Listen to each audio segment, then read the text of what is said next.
Hi everyone! So today I'm going to teach you how to do foundation and contour and highlight. I'm going to give you the step-by-step of how I do it for my face shape.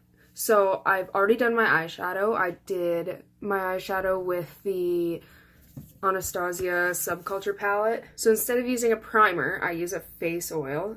So I got it at Winners and I really like it. It's by Shimmer Squad, and you can see that there's lots of sparkles in it, and I think it's really good. As you can see, my skin is really mad at me, so we'll try to be as gentle as possible.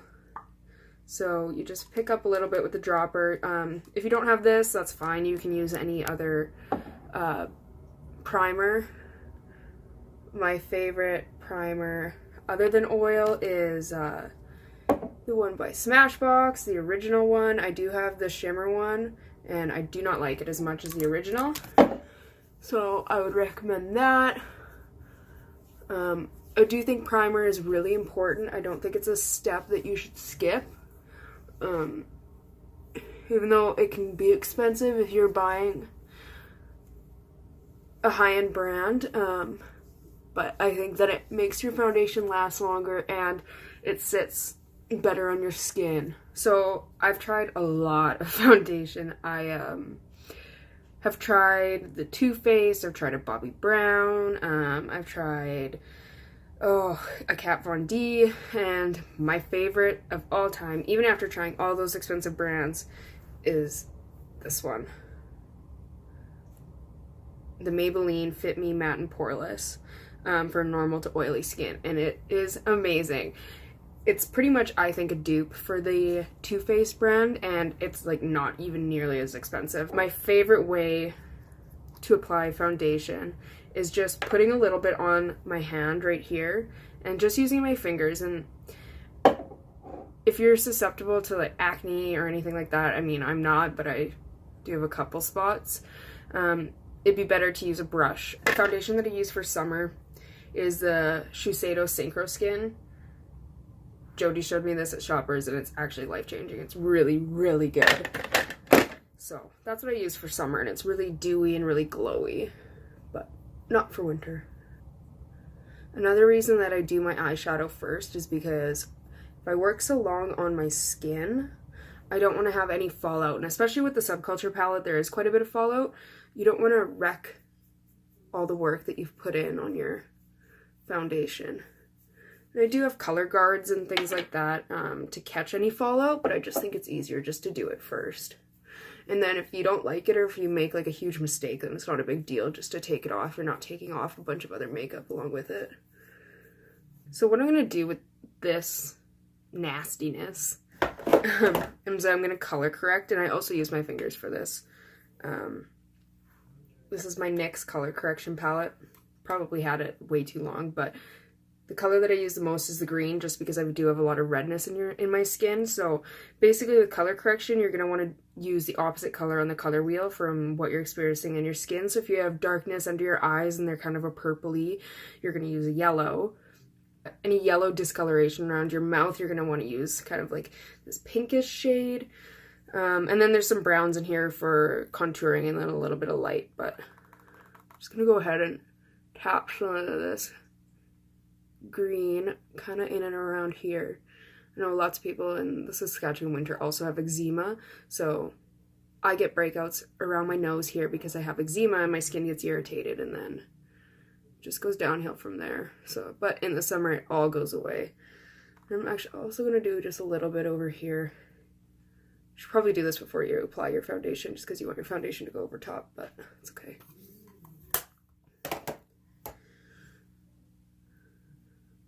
So we're just going to blend the foundation over top of that green. You obviously don't want to have to see any green on your skin.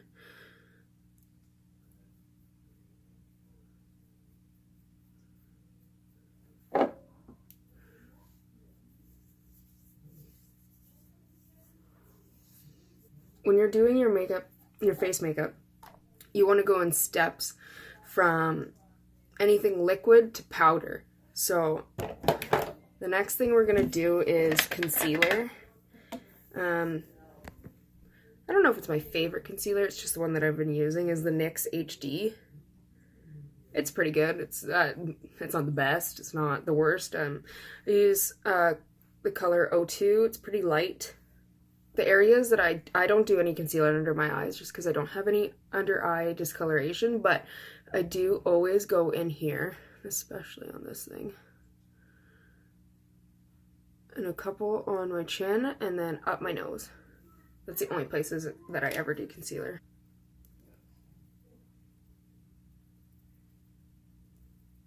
So because I do have quite a bit of product in here, we're just going to blend it outwards, just so it doesn't look concentrated in one area. And over here, I'm not going to go directly on top of here because it will take any makeup that you have on top of the pimple right off, and then you have to do it all over again. The point is to cover it, so just going around. So far, I can't find a good dupe for this. It's my absolute favorite, and it's lasted so long, probably longer than I probably should have had it, but it's amazing. It's worth the money no matter what. I don't think there's anything better than it. It's my Laura Mercier translucent powder. You can get it at Sephora. Honestly, it's expensive, but totally worth it. So you can apply it with a brush, or it comes with a little sponge, and that's what I use, is the sponge. So it's just loose in the top here. And honestly, a little goes a long way. You don't need a lot. So that's probably even too much for what I'm going to do. So anywhere that I applied concealer and on my neck, I'm going to use this. So I just dab it on first.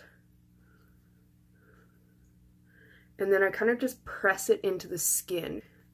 And so this will set all that foundation that you put on your neck and on your chin and your jawline. Best way that I can describe how to do this is if you suck in your cheeks, you can see where your cheekbone pops out. And I made this mistake for honestly way too long before I figured it out. Where you can see your cheekbone, you don't want to put it exactly right along that hollow, it's called.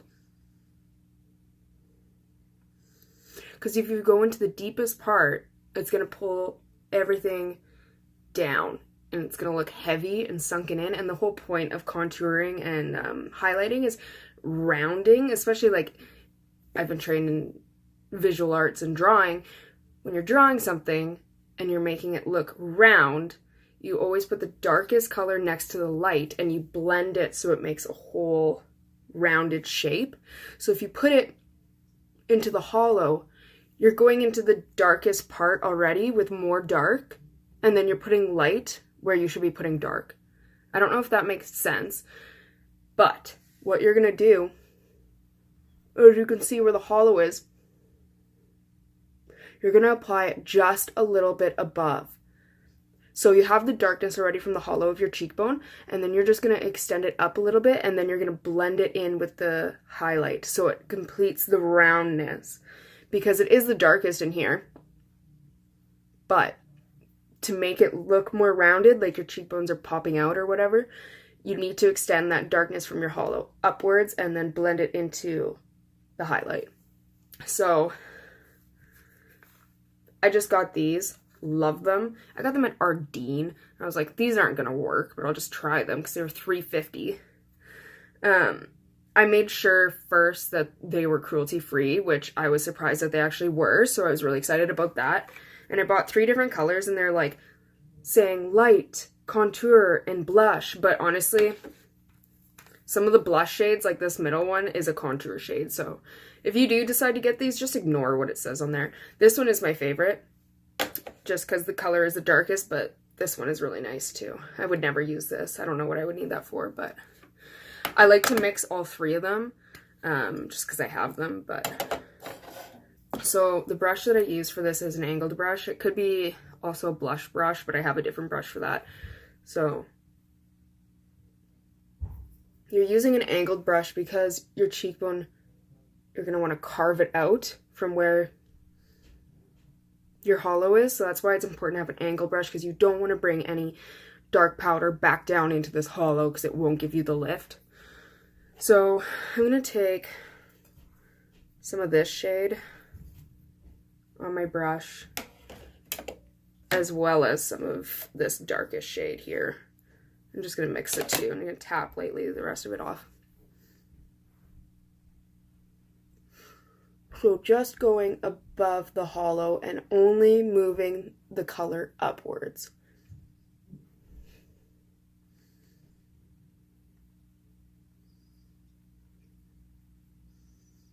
And for being $3.50 from Ardene, these bad boys work pretty good, so I'm actually really impressed. I do have more expensive brands. I do really like this Hoola contour color, but I find that it's not dark enough for me.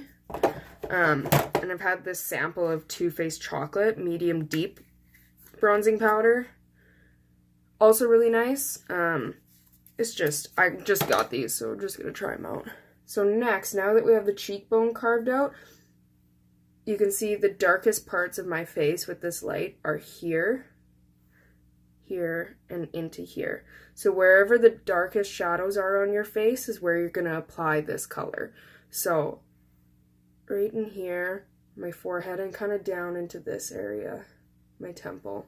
So I'm only going to use this lighter color just because I personally don't like a lot of deep colors up in my forehead area. So we're just going to do the same thing as before, lightly just putting on the product. So you can see just from putting it on this side only, the difference. So the next thing we're going to do is we're going to take just a regular fluffy brush. These are my brushes from Amazon. They're amazing. And we're going to blend it. Blending is so important. So we're just going to blend up and then a little bit underneath, just so you don't have such a harsh line, but like do not blend a lot. So making sure we're blending up, and I just do it in circular motions just so it blends a little bit better. So once you have that all blended out, you're going to go in with either the Laura Mercier white powder, or the one in here works too.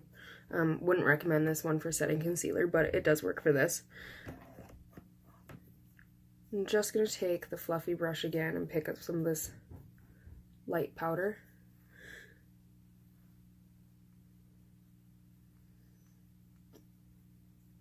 Just super lightly apply it under the hollow. So that's what I do for my contouring. I don't like to contour my nose just because that is where I have most of my redness and irritation, and I find that it lifts my setting powder and my foundation, and it's just not worth it for all the blending and stuff that I have to do. Next, we're going to do highlight, which is my favorite.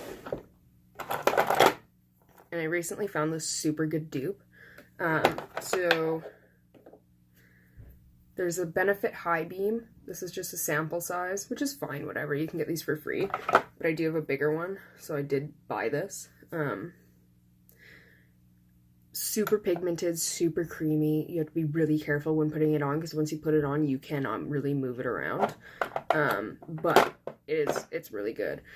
But the dupe that I found for this, that's $6. It's my favorite brand. It's the Essence brand, and it's Prismatic Hololighter. And like, this is literally what color it is. It comes in a stick like this that you can move up and down. And you can kind of see, I put some on my hand right here. When the light hits it, it's like almost holographic, I guess. That would make sense with the name, so love this. So again, I apply this with my hands. I just pick a little bit off from the applicator onto my finger. Amazing.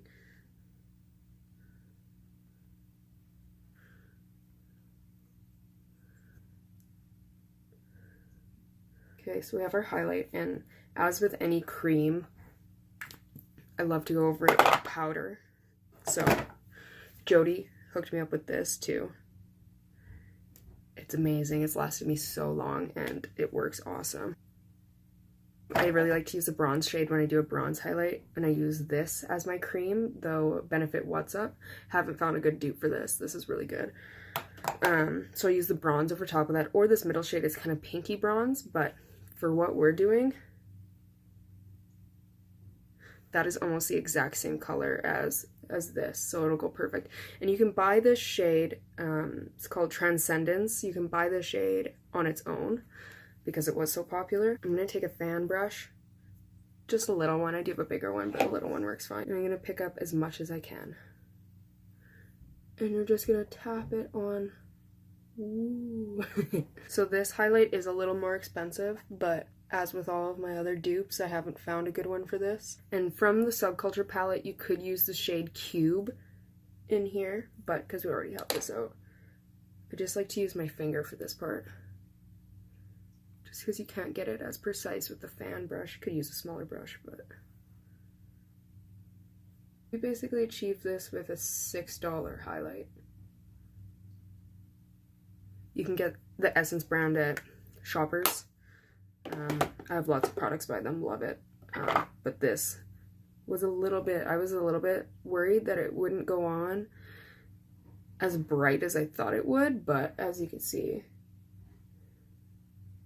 it's amazing. So I finished the rest of my face, and I didn't apply any blush, but if that's something that you want to do, you apply it before your highlighter, and you just apply it right in between the spot where your contour and your highlight meet, just right in there. I do have a really good dupe that I found for the NARS Orgasm color. It's the Revlon shade 014 Tickled Pink. It's almost the exact same, so this is one of my favorites if you do want to apply blush. Always the last step is to apply a finishing spray, just so your makeup lasts longer, doesn't melt off your face, doesn't move. My favorite, and Essence just came out with a new finishing spray, so I'll have to try it because I do love Essence, but my favorite right now was the NYX matte finishing spray. You can also get it in Dewy. I use the Dewy with my Shiseido Synchro Skin for the summer. So that's it. That's how you contour and highlight. So if you have any questions, please leave us a comment. If you have any questions about the products I use, where you can get them, how much they are, Jody can definitely answer those for you. If you have any questions about application, let us know and we'll try to help you out. So thanks for watching. I'll see you guys next time.